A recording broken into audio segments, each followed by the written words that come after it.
হাসরের ময়দানও এই জমিনটা সেদিন আপনার নাম ধরে বলবো, অমুকের পুত্র অমুক, অমুক বংশের ছেলে, সে এই এই এই এই পাপগুলো করছে, একটা একটা করে কয়ে দিব। সেদিন আপনার মাও শুনবে, বাবাও শুনবে, আত্মীয় শুনবে, বিবি শুনবে, এমনকি আপনার সন্তানেরাও সেদিন শুনবে। সেদিন সবাই আপনাকে ধিক্কার দিবে আল্লাহ রব্বুল ইজ্জাতের সামনে, হাসরবাসীর সামনে। সেই দিন যেই, তবে দুনিয়ার প্রত্যেকটা মানুষের জন্য আজকের আলোচনার থেকে আল্লাহ পাকের মেসেজ, দুনিয়ার ক্ষমতা থাকবে না, পাওয়ার থাকবে না, সম্পদ থাকবে না, দুনিয়াও থাকবে না। ইয়াউমা ইযিন তুহাদ্দিসু আখবারাহা। এর নবীগঞ্জের যুবক, এ নবীগঞ্জের যুবকেরা রে, দুনিয়ায় তুমিও তো কম বেশি পাপ করেছ, অন্যায় করেছ, অপরাধ করেছ, গুনাহ করেছ।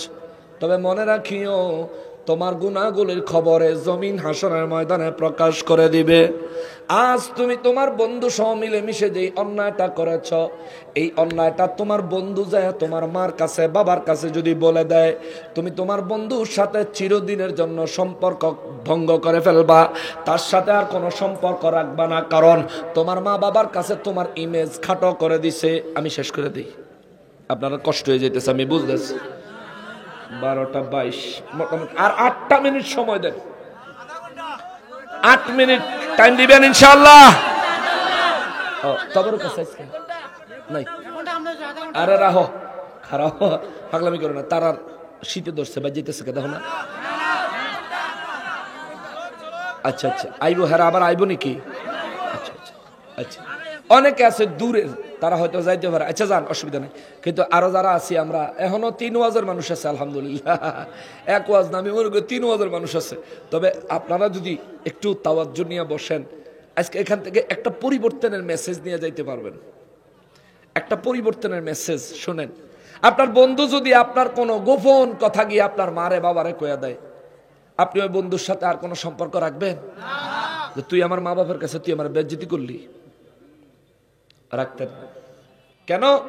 জীবনে ভুল ত্রুটি, অন্যায় অপরাধ কম বেশি আমি যে হুজুর আমিও করছি, আমাদের দ্বারা হইছে।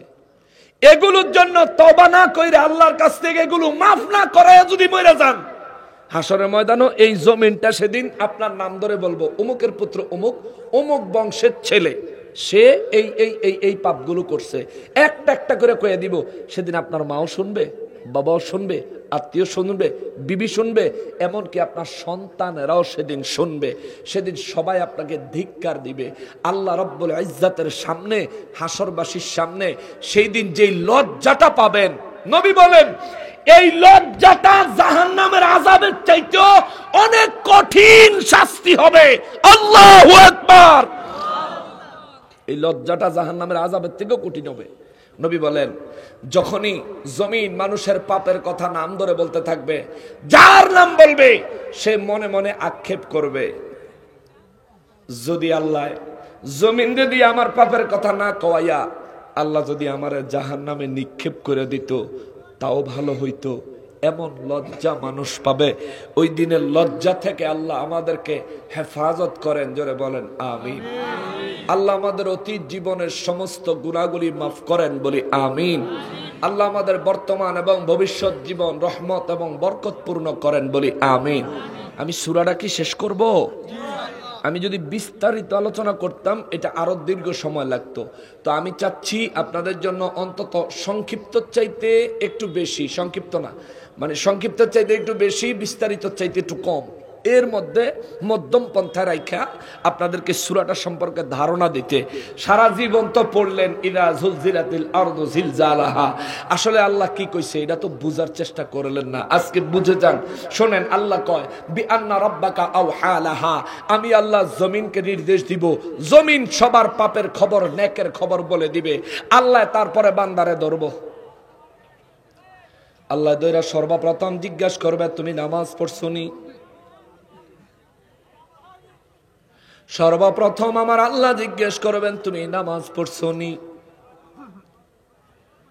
কেননা নবী বলেন আউয়ালু মা ইউহাসাবু বিহিল আবদু ইয়াউমাল কিয়ামাতিস সালাহ। হাসরের ময়দানে আমার আল্লাহ সর্বপ্রথম মানুষের কাছ থেকে নামাজের হিসাব নিবে। আমি আমার জীবনে যদি নামাজে ঘাটতি করি সেদিন আমার উপায় থাকবে না।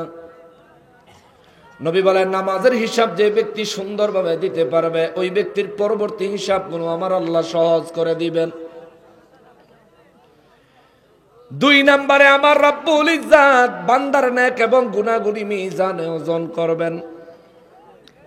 3 নম্বরে বান্দার পিপাসার জন্য হাউজে কাউসার পান করার সুযোগ দিবেন। 4 নম্বরে আমার আল্লাহ বান্দাকে জান্নাত এবং জাহান্নামে পাঠানোর জন্য পুলসিরাতের উপর পাঠাবেন।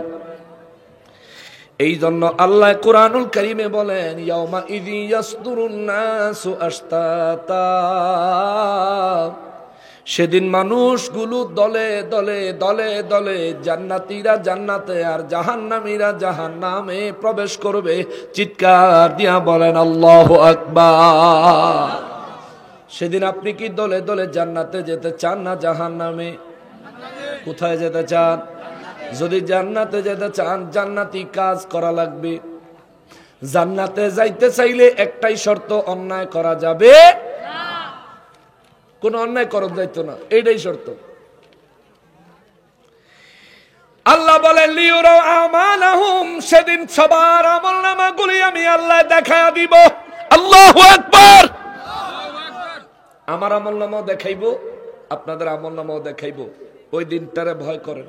ওই দিনে আল্লাহ আমাদেরকে নাজাত দেন। ওই দিনে আল্লাহ আমাদেরকে তার প্রিয় হাবিব রাহমাতুল লিল আলামিনের সুপারিশ নসিব করেন। সবাই পড়ে আমিন। ওয়া মা তাওফীক ইল্লা বিল্লাহ।